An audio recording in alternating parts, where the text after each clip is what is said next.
নমস্কার, আমি ঈশিতা। আমি এই মুহূর্তে রয়েছে রবীন্দ্র সদন একতারা মুক্ত মঞ্চে, যেখানে হচ্ছে দিব্যা কলা মেলা 2026। আগেই বলে রাখি যে এটা একটা এক্সিবিশন নয়, এটা ট্যালেন্ট এম্পাওয়ারমেন্ট আর ইনক্লুশনের একটা প্ল্যাটফর্ম, যেখানে intellectual disability, autism, down syndrome সহ বিভিন্ন বাচ্চাদের তাদের নিজেদের হাতে তৈরি art craft, T shirt, even তারা ক্যাফেটেরিয়া, এই সব কিছু এখানে তারা শোকেস করছে। তো আপনারা আসুন, দেখুন এখানে কি কি হচ্ছে।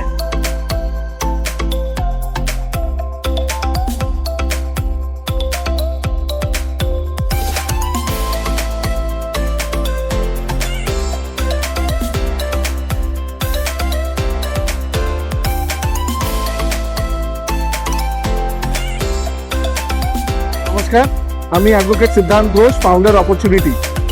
প্রথমত আপনাদের সকলকে ধন্যবাদ। আপনারা এত বছর ধরে, গত 2 বছর 2.5 বছর ধরে আমার প্রত্যেকটা বাচ্চা এতগুলো ক্যাফেতে আপনারা এত ভালোবাসা দিয়েছেন, যার জন্য আজকে অপরচুনিটি কোনো মডেল না, এটা একটা সবাই যেটা বলে কলকাতার সবথেকে ম্যাজিক্যাল ক্যাফে।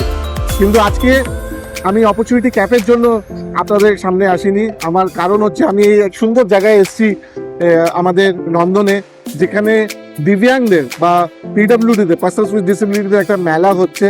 এটা আমাদের পশ্চিমবঙ্গ সরকার আর আমাদের সেন্ট্রাল গভর্নমেন্টের একটা কম্বাইন্ড এফার্ট। আর এটা কলকাতায় ফার্স্ট টাইম যেখানে দুটো সেন্ট্রাল গভর্নমেন্ট আর স্টেট গভর্নমেন্ট মিলে এই মেলাটা করছে। এই মেলাটা বেসিক্যালি পিডব্লিউডি যারা আছে, পার্সন উইথ ডিসেবিলিটি যারা আছে, তাদের ট্যালেন্ট তারা শোকেস করছে।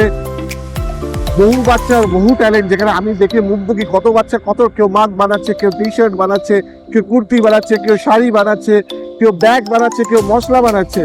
কিন্তু এই যে এত বাচ্চা বানাচ্ছে, কিন্তু আনফর্চুনেটলি আমার খুব আজকে মনটা খারাপ লাগছিল কি অত ভিড় আমি দেখতে পাচ্ছি না।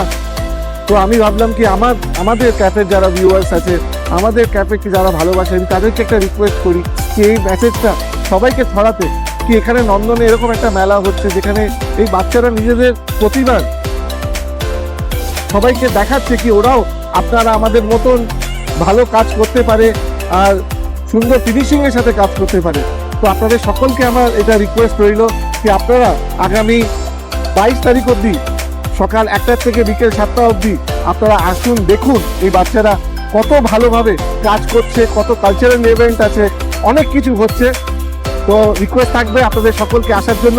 আর আমাদেরও এখানে অপরচুনিটি ক্যাফে অরিজিনাল স্টল আছে, অবশ্যই ভিজিট করবেন। নমস্কার। আমাদের নাম এসপিএমসি ফাউন্ডেশন। আমরা আপনারই দপ্তরের আন্ডারে যারা সিসিআইগুলো আছে, চাইল্ড এডুকেশন যেগুলো আছে, আমার বলেরই সব বাচ্চা, আমাদের একটা প্রজেক্ট চলে অপরচুনিটি বলে, এখানে এই বাচ্চারা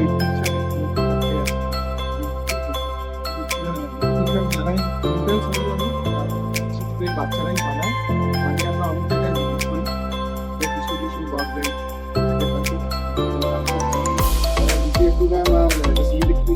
সাথে